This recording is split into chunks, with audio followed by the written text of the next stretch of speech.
이탈리아 출신의 감독 스팔레티는 토트넘의 왼쪽 날개 우도기를 케인에 맞서는 기밀 무기로 활용하려는 것 같다.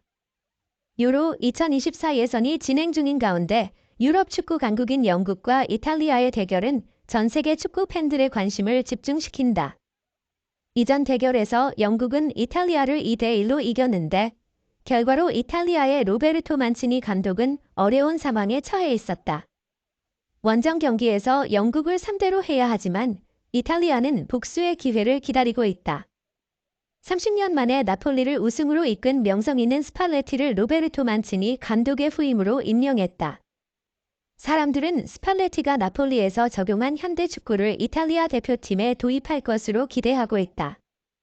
주목해야 할 점은 스팔레티가 토트넘 호스퍼의 우도기를 훈련시켜 케인에 맞서게 하고 있다는 것이다.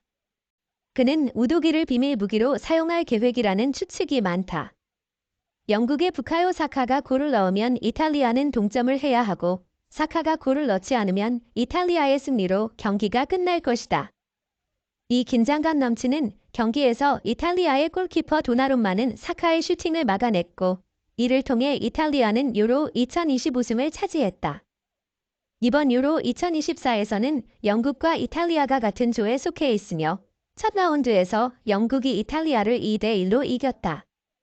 그 경기에서 해리 케인은 슛을 한 번 성공시키고 골을 넣었다.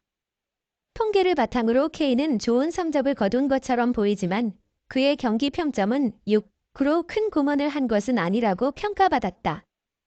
케인이 넣은 골은 페널티킥에서 나왔기 때문에 그것이 슛 성공으로 계산되었다.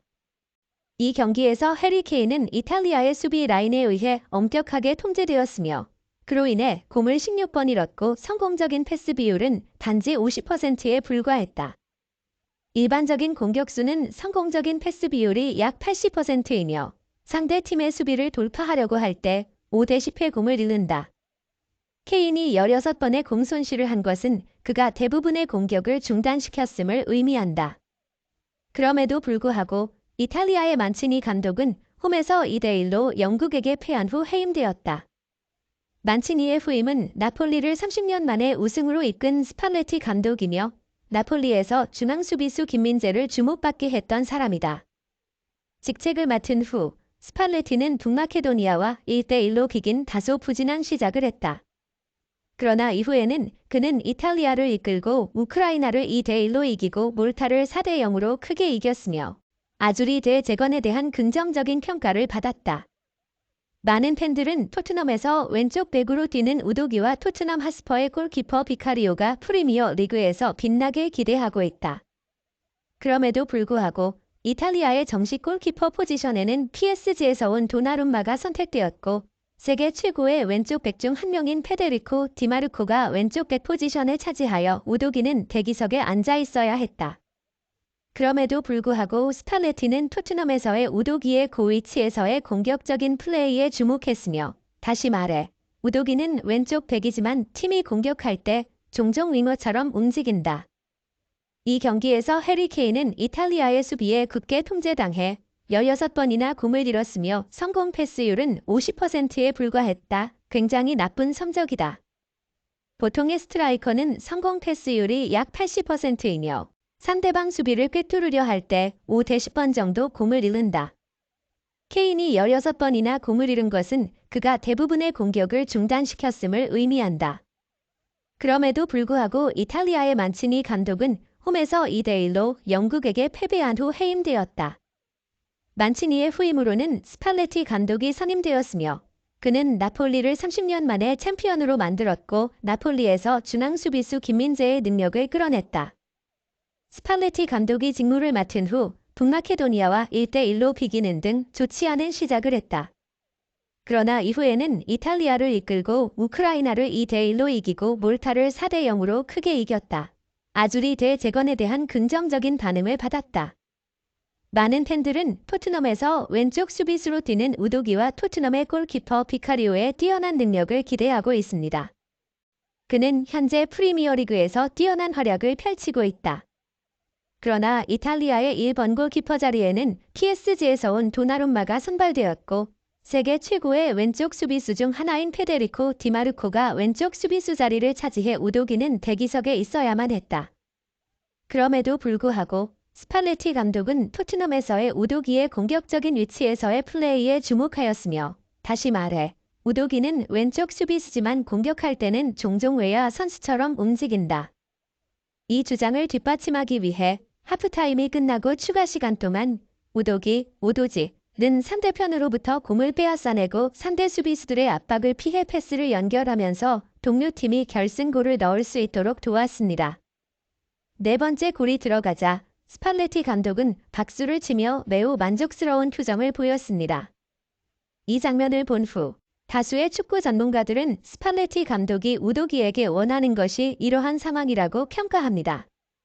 그들은 그가 김민재와 네폴리의 수비 미드필더 라버트커를 발전시켰다고 언급하며, 타터넴으로 이적하기 전에 우도기가 이미 좋은 경기를 펼쳤지만 그의 개선된 성적은 손흥민 덕분이라고 믿습니다. 우도기라는 선수는 탄탄하면서도 창의적인 공격수 손흥민과 함께 일일이 땀을 흘리며 훈련을 한 경험이 있습니다. 이 과정에서 그는 세계적인 수준의 공격수들이 경기 중 판단하고 움직이는 방법을 직접 체험하고 그들의 놀라운 기술을 가까이서 볼 수 있었습니다. 이러한 능력을 하면하는 선수들은 유럽 우대 리그에서도 거의 찾아볼 수 없는 희귀한 종류로, 지혜롭고 빠른 판단력을 필요로 하는 움직임이라 더욱 그렇습니다. 다양한 축구 전문가들, 그들의 노련한 눈은 우도기 선수의 기술이 손흥민과의 훈련을 통해 향상되었다고 분석합니다. 이러한 변화는 손흥민의 예술적인 플레이가 부드럽게 합성되어 우도기의 능력을 더욱 빛나게 만들었음을 분명히 보여줍니다.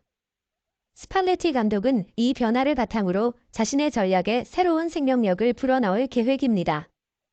영국 팀과의 경기에 임할 때 그는 공격적으로 수비 라인을 높이 올리는 전략을 적용할 것입니다.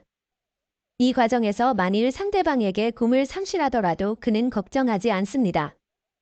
왜냐하면 스팔레티 감독은 우도기가 손흥민으로부터 배운 재빠른 움직임과 섬세한 기술을 활용해 상황을 빠르게 복구할 수 있을 것으로 확신하기 때문입니다. 몇몇 전문가들은 타터넴 팀이 스팔레티 감독의 지휘 아래 하리 케인이 부캐프틴이었던 이전의 전통적인 스타일에서 벗어나 다채로운 전략을 펼치고 있다고 언급합니다. 이는 나폴리를 이끄는 동안 스팔레티 감독이 보여준 공수를 동시에 골고루 지휘하는 스타일을 차용함에 있어 우도기 선수는 이러한 방식에 나름대로 잘 적응하게 될 것으로 보고 있습니다.